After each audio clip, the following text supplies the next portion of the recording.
નમસ્કાર સાથી મિત્રો, હું મલેક સોહેલ, માઇનોરિટી જંબુસર તાલુકા પ્રમુખ.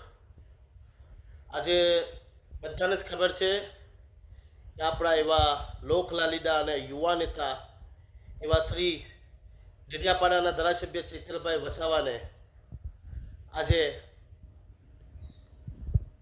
લુચ્છી સરકારે આજે ખોટા કેસોમાં જેલ ભેગા કરી દીધેલા છે.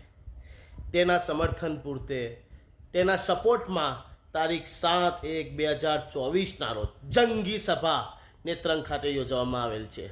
એના સપોર્ટમાં મારા લઘુમતી સમાજના એક નવયુવાન અને આગેવાન અને વડીલોએ ત્યાં પહોંચવાનું છે.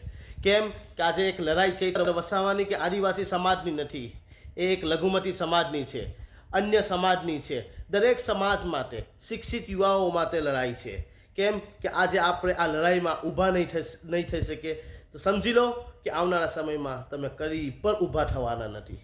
ચૈતર વસાવાના સમર્થનમાં આપણા આમ આદમીના સંયોજક અને દિલ્હીના મુખ્યમંત્રી માનનીય શ્રી અરવિંદ કેજરીવાલજી સાહેબજી અને પંજાબના મુખ્યમંત્રી ભગવંત માન સાહેબજી જ્યારે આટલા મોટા વ્યક્તિ અને આટલા દૂરથી જ્યારે એક આપણા યુવા નેતા અને ધારાસભ્ય ડેડિયાપાડાના ચૈતરભાઈ વસાવાના સમર્થન અને સપોર્ટમાં આવતા હોય તો આપણે કેમ ત્યાં સમય પર પહોંચીએ ના.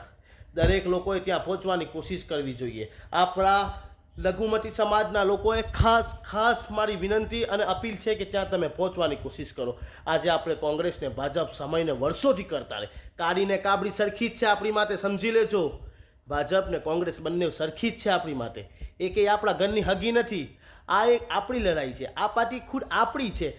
હું છું ચૈતર વસાવા, હું છું નેતા એમ સમજીને આપણે ત્યાં પહોંચવાની કોશિશ કરવાની છે. એની સામે તટસ્થ રહીને લડાઈ લડવાની છે. શિક્ષિત યુવાનોએ ખાસ લડાઈમાં જોડાવાનું છે. કેમ કે આજે તમારા માટે જો લડાઈ લડતા હોય ટેટ ટાટ પરીક્ષાની, એ ચૈતરભાઈ વસાવા છે. તમારી માટે બેરોજગારી માટે લડાઈ લડતા હોય તો એ માન્ય શ્રી ચૈતરભાઈ વસાવા છે. કેમ એમનો હક છે એકલો લડાઈમાં? આજે એમની સાથે આપણે ઊભા કેમ ના રહી શકીએ? આજે એમને ખોટા કેસોમાં જેલ ભેગા કરી દીધેલા છે.